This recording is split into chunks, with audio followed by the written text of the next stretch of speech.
சின்ன சின்ன யாதவ சமுதாயம் எல்லா சமுதாயத்துடைய ஓட்டுகளையும் வாங்கக்கூடிய ஒரே வேட்பாளர் தான் நான் தான். ஒவ்வொருத்தரும் நினைக்கிறவங்க எங்கேயாவது ஒரு சைடு தான் ஓட்டு வாங்குவீங்க. எல்லா சமுதாயத்துடைய ஓட்டுகளையும் என்னால் தான் வாங்க முடியும். நான் தான் எல்லா சமுதாயத்துக்கும் ஒரு நல்லிணக்கமாக இருக்கக்கூடிய ஒரு பொது வேட்பாளராக என்னை செவாசி மக்கள் பார்ப்பார்கள். என்னை வேறுபடுத்தி பார்க்க மாட்டார்கள். நான் எந்த ஒரு நிகழ்ச்சியை சொன்னாலும் ஐயா தேவர் ஜெயந்தி சொன்னாலும் அங்கே போய் உடனடியாக நிற்பேன். அன்னதான வழங்குவேன், மாலை அணிவிப்பேன், நிகழ்ச்சிகளை கலந்து கொள்வேன். பெருந்தலைவர் காமராஜர் பிரதான நிகழ்ச்சி சொன்னாலும் அங்கே போய் இளைஞர்கள் என்னை அழைப்பார்கள், நான் போவேன், கலந்து கொள்வேன். ஐயா இமானுவேல் சாஹிப்னுடைய பிறந்தநாள் சொன்னாலும் அங்கே இருக்கிற இளைஞர்கள் என்னை அழைப்பார்கள், போவேன், கலந்து கொள்வேன். திருமணநாயக்கனுடைய பிறந்தநாள் சொன்னாலும் மதுரைக்கு போவேன். வீரவண்டை கத்தாவுடைய பிறந்தநாள் சொன்னாலும் கரெக்டாக போவேன். எந்த நிகழ்ச்சிக்கு அந்த சமுதாயத்துடைய இளைஞர்கள் என்னை விரும்புகிறார்கள், என்னை அழைக்கிறார்கள். காரணம் என்ன? எல்லோருக்கும் நல்லவனாக வேண்டியவனாக உங்களின் ஒருவனாக நினைக்கிற காரணத்தால் என்னை எல்லோருக்கும் சேலத்துக்கு எனக்கு என்ன சம்பந்தம்? சேலம் எங்க இருக்கு? அங்க இருக்கிற இளைஞர்கள் என்னை கூப்பிட்டார்கள். நீங்க புது புது காரணம் காரணம் அதிமுகவுடைய எடப்பாடியுடைய பிரச்சார முகமாக நான் அறியப்படுகிற காரணத்தால் என்னை விரும்பினார்கள். அதிமுக வளர்ச்சியிலே அக்கறை கொண்டவர். நான் சிறு வயது முதல் கொண்டு 16 வயதில் அண்ணாதிமுக மேடையிலே தொகுதி மேல்சேர்மன் அவர்களும் முன்னாள் சட்டமன்ற உறுப்பினர் பாலகிருஷ்ணன் அவர்களும் சிவாஜி முன்னாள் நகரக்கழக செயலர் மாமா கே சாமி அவர்கள், அண்ணன் தர்மசாமி போன்றவர்கள், அண்ணன் மீனபடி சின்னசாமி போன்றவர்கள் என்னை உருவாக்கினார்கள்.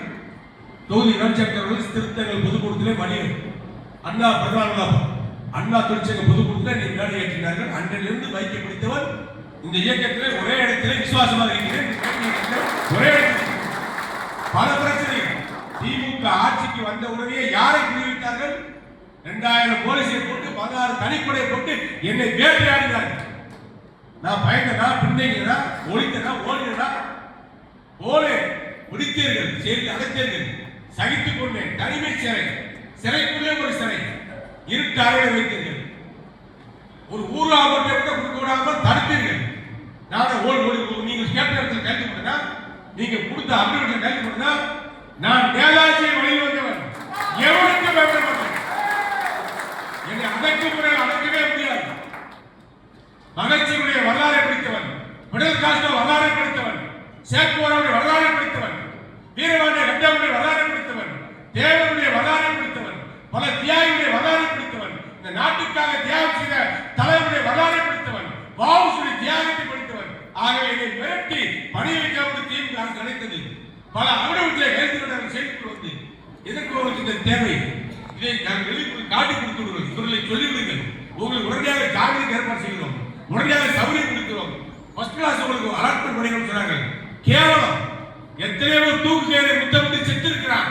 செத்தாலும் சாமியுடைய அதிமுகவை காட்டி கொடுத்து விட்டு கேட்டார் வந்து நிர்வாகம் முடியாது மறுத்துவிட்டேன்.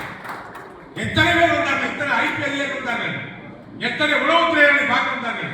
இந்த நிலை உங்களுக்கு தேவையா? 10 ஆண்டுகள் அமைச்சர் மாறிவிடுங்கள். இவர்களெல்லாம் காரணம் வந்து எழுதி கொடுத்து விடுங்கள். இந்த அரசு உங்களை பாதுகாத்து விடுங்கள் சொன்னார்கள். கேவலம்.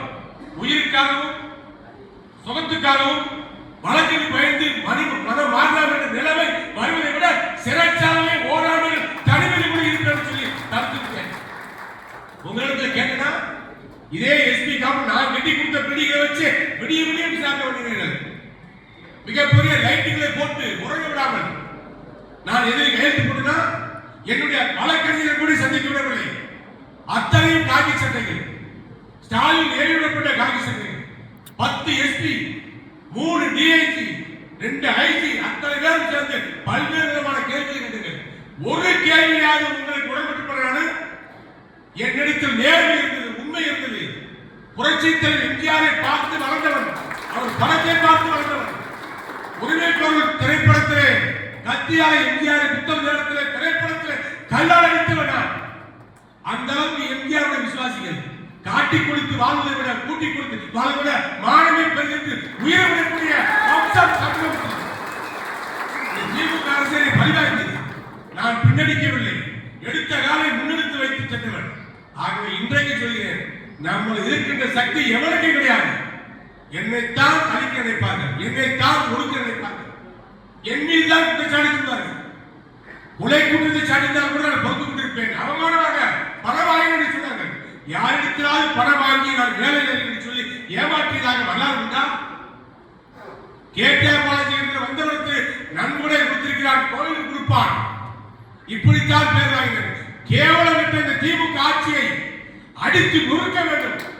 திமுக அடித்த பணியை நீங்கள் செய்ய வேண்டும். உங்களோடு துணையாக நான் இன்றைக்கு இருக்கிறேன். நீங்கள் அத்தனை பேரும் அற்புதமாக பணியாற்றுங்கள்.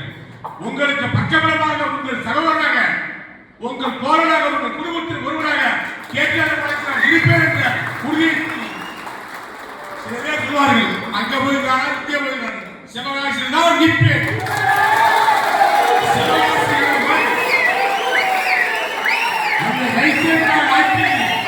அமைச்சர் ஆட்சி, சட்டமன்ற உறுப்பினர் ஆட்சி, அத்தனை இந்த தோல்வியால்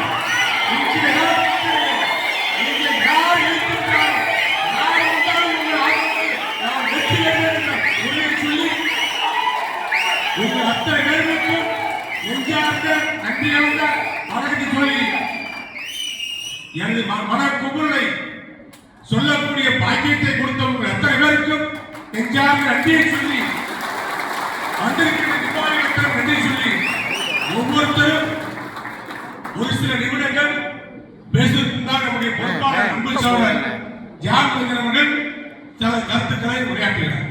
இதுபோன்ற செய்திகளை மேலும் தெரிந்து கொள்ள எங்களது யூடியூப், ஃபேஸ்புக் மற்றும் ட்விட்டர் ஆப்களை சப்ஸ்கிரைப் செய்யவும்.